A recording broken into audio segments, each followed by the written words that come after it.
once in a blue moon, guys, once in a blue moon, a bike comes along this special. This is an absolute dime piece. It's an all original KDX200, cosmetically all original. The seat cover, the plastic, the graphics, the fender, the fork boots, the frame rails on this thing are a 10. There's not a ding in the frame rails. We retouched them because of some of the paint had chipped off as rust prevention and also make it look better. But the original rear fender, the original pouch on the back here has a period correct seat cover on it.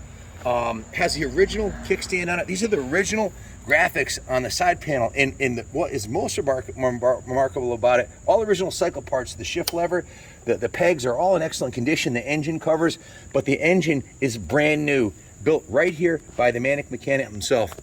Guys, the Manic mechanic himself has built more race motors than anybody that still spinning wrenches here in New England. He did all the race engines for Whip City. He's been spinning wrenches for 50 years. Now, this one here is a real special piece. The crank was sent to Ken O'Connor. Ken O'Connor did the crank rebuild in the bottom end, and Jeff reassembled the entire engine here, and it's got a brand new Nikaso plated cylinder. The Kips valve is all cleaned and rebuilt. It's got a brand new key and carver on there, brand new twin air filter, the entire engine, all the bearings, all the gaskets, all the seals, everything's new. And I was talking to Bill Blythe about this before he left, and he's like, you know, these things are indestructible, they run forever. So to find one of these with this low hours, to have the original graphics. Now, we could have bought Ronnie and I were talking about, he's like, you know, we could have put new graphics on it, you know, just for $100, put some new graphics on it, but I wanted to leave it original.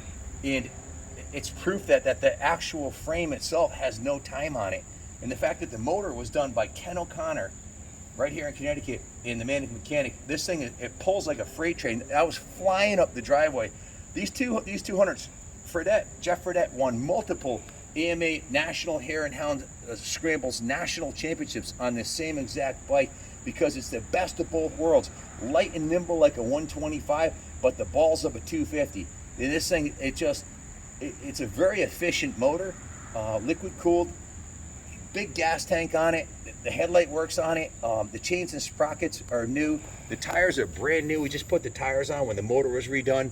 Just a phenomenal piece. You know, these come up now and then for sale, but usually they're all ragged out because they're such a fun bike to ride. Just a kick-ass piece, man. This one's got the full FMF Gold Series Fat Boy pipe with the FMF silencer, so it's real snappy like a motocross bike, but it's got the torque of an enduro bike. See, it's got the overflow catch tank for the radiator. Just a remarkable to find. This is original frame paint on here. You can see it's in the VIN numbers and the tag. It hasn't been power washed off. A little bit of retouching has been done on the side rails and on the frame rails on the bottom, just to keep it looking fresh. But hey, enough flapping of the gums. Let me show you something. Let me get a little demo on here. This thing's an absolute ripper. These are a lot of fun to ride. This is a bike you get on a Sunday and burn through a couple tanks of gas on it and just ride all day. They're bulletproof.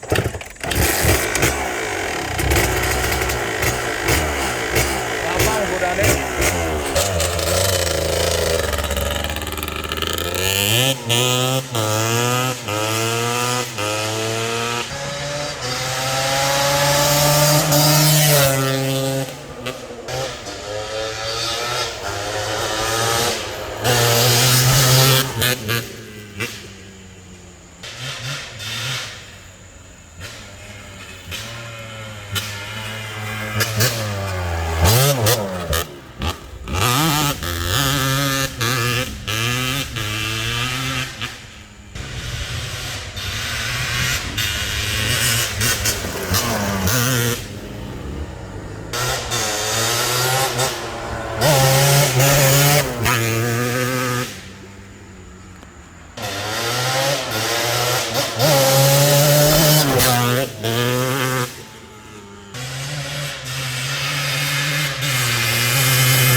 I gave it approve of a sample, certified lawn ripper.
bike is versatile.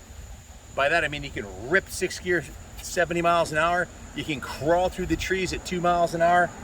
It's very versatile, very confidence inspiring, and absolutely bulletproof, durable.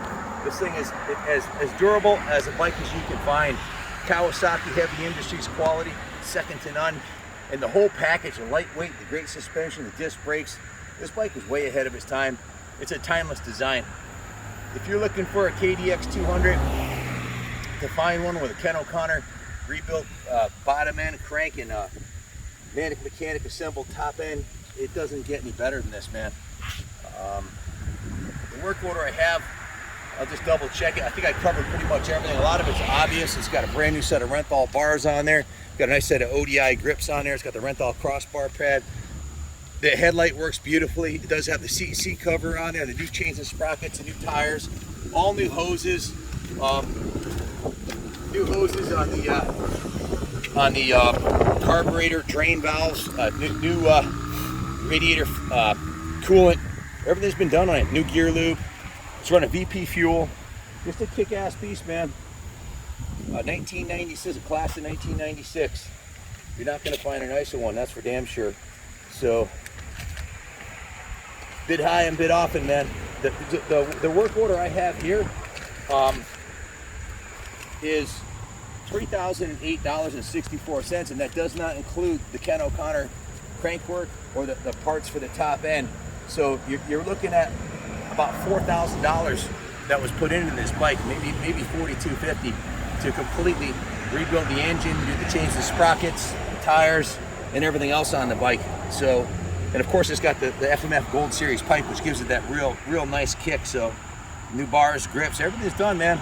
Good luck finding a nicer one. Again, look at the frame rails on this thing. There's not a single ding anywhere on this frame right here.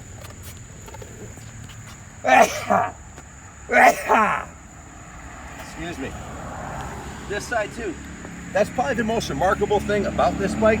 There's no dents in the frame. The original rims are perfectly straight too. And the first thing that happens on a race bike is they take the kickstand off and lose it promptly. It's got the original kickstand and bolts, and the frame is absolutely like brand new. Even the original fork boots are intact. Nicest one I've seen, and the best running KDX200 I've ever swung a leg over. Good luck fitting on it. God bless America.